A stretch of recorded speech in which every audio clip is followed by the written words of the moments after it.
Vocal for local आजकल नाम हर जगह चल रहा है। प्रधानमंत्री जी ने भी आत्मनिर्भर भारत बनाने का संकल्प सभी को दिया है, लेकिन क्या हम सच में आत्मनिर्भर बनने की तरफ बढ़ रहे हैं?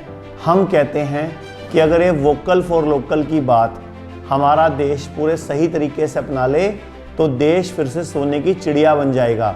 इसी वोकल फॉर लोकल के इनिशिएटिव पर मुझे एक कहानी याद आई तो सोचा आप सबको भी शेयर कर दूं। एक बच्चा अपने परिवार के साथ खुशी खुशी रहता था। वो बच्चा बहुत ही ज़्यादा होशियार था और जब भी किसी को कोई भी परेशानी होती थी वो लड़का उस समस्या को ख़त्म कर देता था और वो लड़का समस्या को बड़ी होने ही नहीं देता था। उसकी इसी बात से पूरे घर वाले बहुत खुश थे। जब किसी को कोई भी प्रॉब्लम आती थी सब के सब उस लड़के के पास जाते थे और उससे उस समस्या का हल पूछते थे। वो लड़का हमेशा एक अच्छे और सही सॉल्यूशंस देता था। समय बीतता गया।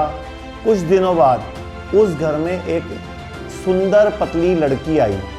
लड़की उस लड़के से उम्र में थोड़ी छोटी थी और वो विदेश से आई थी। जैसे ही वो लड़की घर में आई, घर के सभी लोग उसके आसपास बड़ी उत्सुकता से बैठ गए। वो विदेश से कुछ ऐसी चीज़ें लेकर आई थी जो घर वालों को बहुत पसंद आ रही थी। धीरे धीरे वो लड़की भी सभी को पसंद आने लग गई, क्योंकि लोगों को लगता था वो हर प्रॉब्लम का इंस्टेंट सॉल्यूशन देती है, यानी कि जल्दी उपाय देती है। चाहे उन्हें थोड़े दिनों बाद दोबारा उसी प्रॉब्लम के लिए उस लड़की के पास दोबारा जाना पड़ता था। सभी लोगों को उसका एकदम दिया सॉल्यूशन पसंद आ रहा था, जिसको इंस्टेंट सॉल्यूशन बोलते हैं।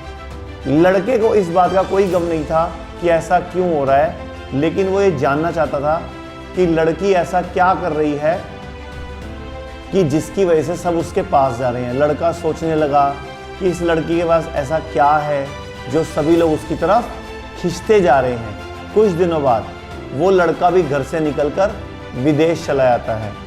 उसे देखना था कि विदेश में ऐसा क्या है जो लड़की वहाँ से लेकर आई और उसके काम को और उसकी सलाह को सब इतना पसंद कर रहे हैं। जब वो विदेश पहुँचा तो उसने जाकर देखा कि वहाँ तो भारत से भी ज़्यादा प्रॉब्लम्स हैं, भारत से भी ज़्यादा बीमारियाँ हैं।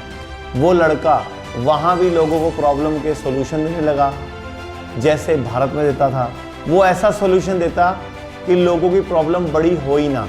धीरे धीरे वो लड़का वहाँ पर फेमस होने लग गया, क्योंकि वो जड़ पर काम करने लगा और कई लोगों ने उसे अपने घर का सदस्य समझने लग गए और कई लोगों ने उसको अपना फैमिली कंसल्टेंट बना लिया।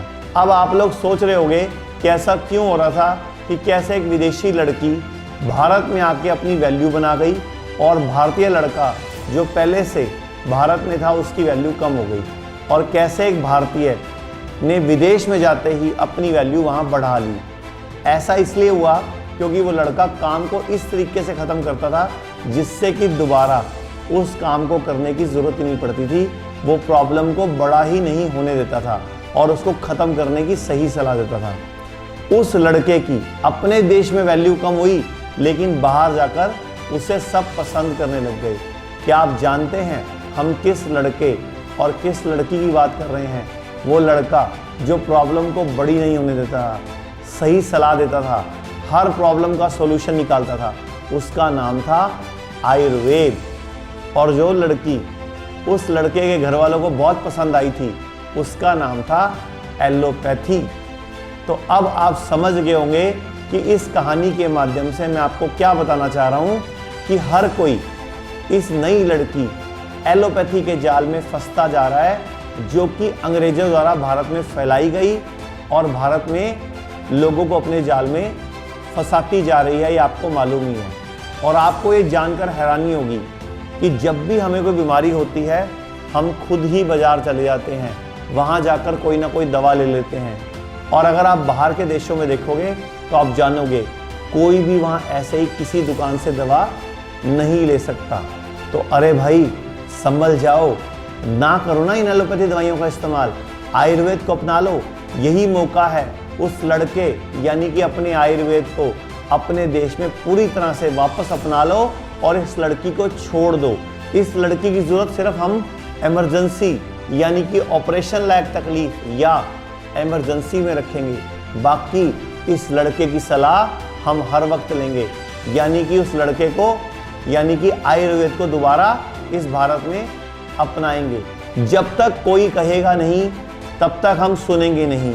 हम ऐसे ही हो गए हैं। जब कोरोना फैला था तब सभी ने कहा था कि आयुर्वेद की मदद से, जड़ी बूटियों की मदद से इम्यूनिटी को बढ़ाओ, तब जाकर आप कोरोना वायरस के हमले से बचोगे। किसी के बोलने पर ही क्यों यकीन करते हो?